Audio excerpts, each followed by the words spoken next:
చిదంబరం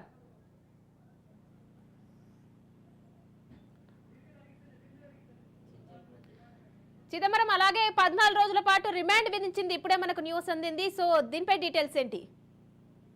అయితే ఏదైతే పోలీసులు ఇచ్చిన వర్షన్ ఉందో ఆ వర్షన్ తోనే కోర్టు ఇక్కడ పరిగణలోకి తీసుకున్నట్టుగా మనకు అర్థమవుతుంది. అందులో భాగంగానే ఏదైనా ఒక కేసు వచ్చినప్పుడు యూజువల్ గా 14 రోజుల పాటు రిమాండ్ విధిస్తూ 14 రోజుల తర్వాత మళ్ళీ ఆయన కోర్టులో హాజరుపరచాలని పోలీసులకు ఏదైతే ఇస్తారో అదే విషయం ఇప్పుడు జరిగినట్టుగా మనకు అనిపిస్తుంది. అయితే రిమాండ్ రిపోర్ట్ రిజెక్ట్ చేయాలంటూ అల్లు అర్జున్ సంబంధించిన న్యాయవాదులు ఎవరైతే వాదించారో ఆ వాదనను నాంపల్లి కోర్టు తోసిపుచ్చినట్టుగా మనము దీన్ని అర్థం చేసుకోవాల్సిన అవసరం మనకు అనిపిస్తుంది. అందులో భాగంగానే అల్లు అర్జున్ కు రిమాండ్ విధిస్తూ కోర్టు నిర్ణయం తీసుకున్నట్టుగా చెప్పాలి. 14 రోజుల పాటు ఈ రిమాండ్ విధిస్తారు. బట్ అయితే ఇమీడియట్ గా ఆయనకి బెయిల్ మూవ్ చేసుకోవడానికి అవకాశం అయితే లోవర్ కోర్టు అవకాశం ఇస్తుంది కాబట్టి అందులో భాగంగా ఇమీడియట్ గా ఏమైనా బెయిల్ పిటిషన్ ని మూవ్ చేస్తారో అన్నదైతే ఒకటి చూడాలి. ఒకవేళ అలా కాకుండా ఆ బెయిల్ పిటిషన్ కానీ ఒకవేళ అలౌ చేయకపోతే కోర్టు 14 రోజుల పాటు రిమాండ్ అంటే ఇవాళ శుక్రవారం, శని, ఆదివారాలు కాబట్టి 3 రోజుల తర్వాత సోమవారం మాత్రమే వారు పిటిషన్ ని అలో చేస్తారు. అప్పుడు వాదనలు వినే క్రమంలో కూడా ఇరు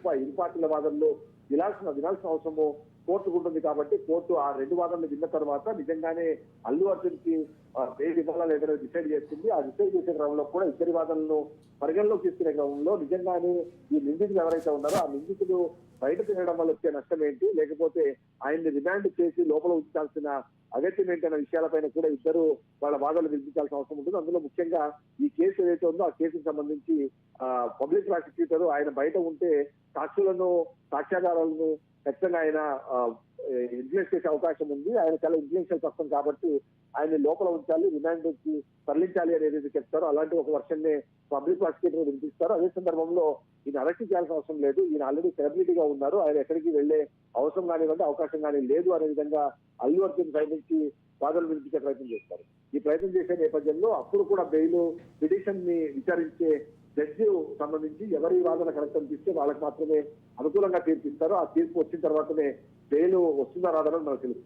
అయితే ఇక్కడ మరొకటి తీసుకుంది, ఇక్కడ మనకి 14 రోజుల రిమాండ్ విధిస్తూ నాంపల్లి కోర్టు ఒకవేళ వాదన ఏదైతే తీర్పు వెలువరించినా సరే ఇప్పటికే ట్యాక్స్ పిటిషన్ సంబంధించిన ఇష్యూ ఆల్రెడీ హైకోర్టులో ఉంది కాబట్టి ఒకవేళ ట్యాక్స్ పిటిషన్ ని అక్కడ అలౌ చేసింది ఇప్పటికీ దాని మీద వాదనలు జరిగిన తర్వాత ఒకవేళ ట్యాక్స్ పిటిషన్ ని డిస్మిస్ చేయకపోయినా ఏదైతే అరెస్ట్ ఉందో అరెస్ట్ సంబంధించి అక్కడ రిలీఫ్ ఇచ్చే అవకాశం కూడా ఉంది కాబట్టి అది ఏం జరుగుతుందని తెలియాలంటే మరి కాసేపట్లో మనం వేచి చూడాల్సిన పరిస్థితి మనకు అనిపిస్తుంది. చిదంబరం అలాగే 14 రోజుల రిమాండ్ అయితే కోర్టు విధించింది. మరి ప్రస్తుతం ఆయన అటు చెంచల్గూడ జైలు దగ్గర కూడా భారీ బందోబస్తు ఏర్పాటు చేశారు.